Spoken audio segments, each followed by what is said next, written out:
गांव में एक अमीर जमींदार रहता था। वह जितना अमीर था उतना ही कंजूस भी। अपने धन को सुरक्षित रखने का उसने एक अजीब तरीका निकाला था। वह धन से सोना खरीदता और फिर उस सोने को गलाकर उसके गोले बनाकर अपने एक खेत में एक पेड़ के नीचे गड्ढा खोदकर डाल देता था। रोज खेत जाना और गड्ढे को खोदकर सोने के गोलों की गिनती करना उसकी दिनचर्या का हिस्सा था। इस तरह वह सुनिश्चित करता था कि उसका सोना सुरक्षित है। एक दिन एक चोर ने कंजूस आदमी को गड्ढे में से सोना निकालकर गिनते हुए देख लिया। वह छुपकर उसके जाने का इंतज़ार करने लगा। जैसे ही कंजूस आदमी गया, वह डक्के के पास पहुंचा और उसमें से सोना निकालकर भाग गया।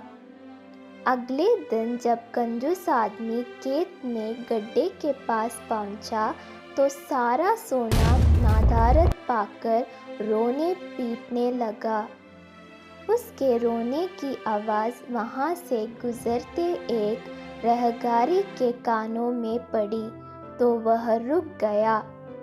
उसने कंजूस आदमी से रोने का कारण पूछा तो कंजूस आदमी बोला, मैं लूट गया, बर्बाद हो गया, कोई मेरा सारा सोना लेकर भाग गया, अब मैं क्या करूँगा?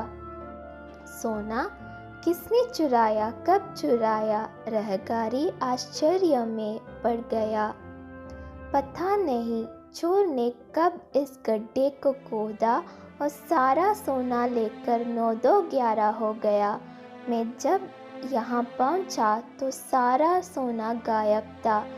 गड्ढे से सोना ले गया। तुम अपना सोना यहाँ इस गड्ढे में क्यों रखते हो? अपने घर पर क्यों नहीं रखते? वहाँ ज़रूरत पड़ने पर तुम उसका आसानी से उपयोग कर सकते हो।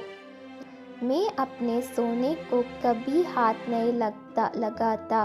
मैं उसे सहेज कर रखता हूँ और हमेशा रखता हूँ। यदि वो चोर उसे चुरा कर नहीं ले जाता।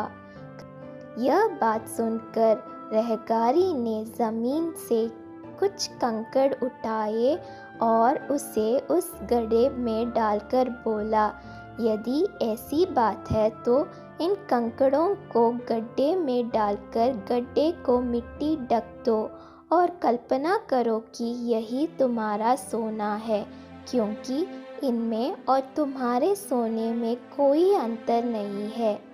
ये भी किसी काम के नहीं और तुम्हारा सोना भी किसी काम का नहीं था।